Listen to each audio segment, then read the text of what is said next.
Assalamualaikum warahmatullahi wabarakatuh. Selamat pagi, salam sejahtera buat kita semua. Pada kesempatan kali ini saya cuman ingin memberikan sebuah tip and trick. Nah, tip and trick bagaimana caranya kita mau membangun rumah, ya. Bagaimana caranya kita mau membangun rumah. Jadi sebelum kita melakukan suatu kesepakatan pembangunan rumah itu, kita harus benar-benar teliti nih. Zaman sekarang nggak main-main ya.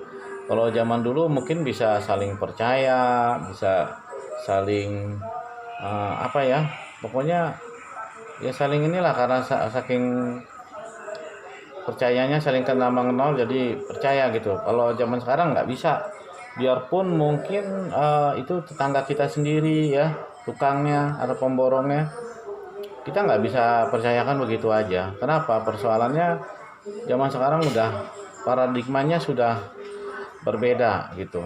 Jadi yang perlu Bapak Ibu atau teman-teman semua perhatikan adalah biasalah kalau kita niat ingin membangun rumah, tentunya ya dipastikan kita sudah mempersiapkan modalnya ya. Yang pertama modalnya. Berapapun besar kecilnya modal itu sangat relatif sekali. Jadi begini, yang paling utama yang harus kita pastikan adalah berapa luasan rumah yang mau kita bangun. Apakah kita 1 lantai atau 2 lantai kan gitu kan. Nah itu berapa. Dan terserah teman-teman mau cara borongan sekaligus ya, dengan bahan-bahannya misalkan per meter berapa, atau borongan tenaga ya, atau borongan tenaga. Dua-duanya itu harus disepakati ya, harus tertuang di dalam surat kesepakatan ya, surat kesepakatan kedua belah pihak. Pihak pertama yang si pemilik lahannya atau pemilik rumahnya, pihak kedua tentu si pemborongnya ya. Jadi pihak pertama yang memberikan proyek, yang memberikan pekerjaan, pihak kedua yang menerima pekerjaan. Nah ini harus detail sekali ya, baik borongan tenaga aja maupun borongan secara bahan-bahan bakunya. Jadi kalau borongan tenaga aja itu teman-teman harus perhatikan benar-benar pekerjaan itu bisa dilaksanakan. Kalau keinginannya si pemberi pekerjaan biasanya kualitas pekerjaannya bagus. Yang kedua, penyelesaiannya tepat waktu sesuai dengan perjanjian ya.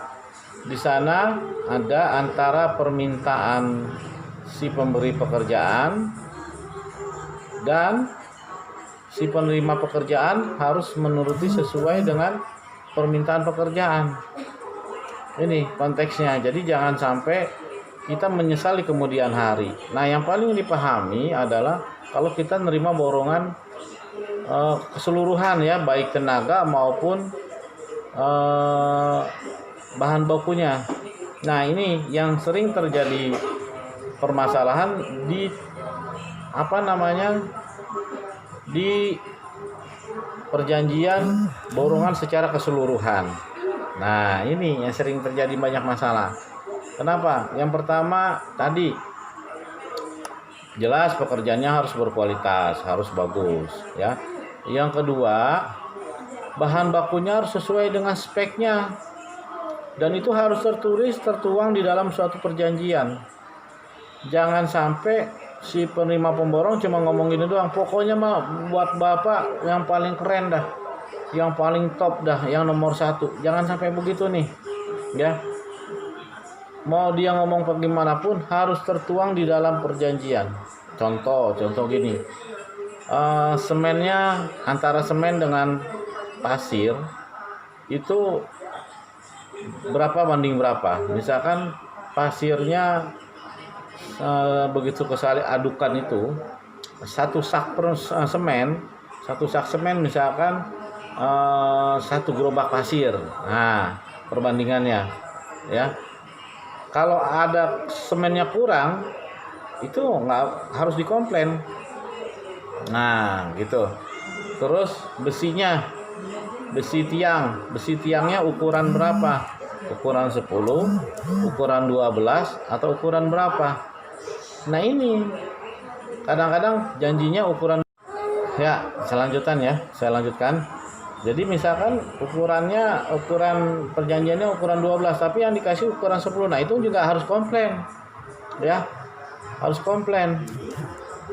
Jadi jangan kita mau menerima begitu aja.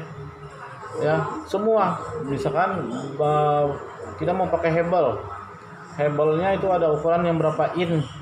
Nah, ini harus benar-benar sesuai semua spek bahan baku, sampai ke toilet, sampai ke jenis keramik ya, lantainya mau pakai marmer, apa mau pakai keramik, apa mau pakai granit. Nah ya, jadi harus sesuai. Kalau dipasang ternyata tidak sesuai dengan spek, kita jangan mau menerima pekerjaan, dan kita jangan mau melunasi uang-uang yang sudah diperjanjikan ya. Jadi kita jangan sembarangan, harus sesuai dengan spek. Nah, gimana caranya supaya kita nanti pada saat serah terima kunci itu kita bisa melihat apakah hasilnya itu sesuai dengan keinginan atau tidak. Nah, kita harus juga naruh orang dari kita sebagai mandor yang monitor ya, supaya apa? Dia monitor setiap harinya, ini benar enggak. Kalau perlu di setiap hari itu langsung di-cut. Ketika barang itu turun tidak sesuai harus di-cut, tidak sesuai harus di-cut. Jadi kita harus ada kesepakatan kerja yang benar-benar valid gitu.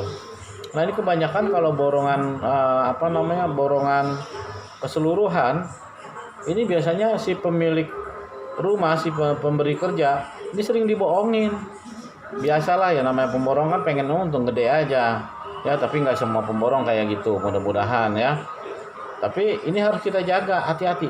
Dari 10 proyek, satu kasus pasti terjadi, atau dari 100 proyek pekerjaan, satu kasus pasti terjadi seperti itu.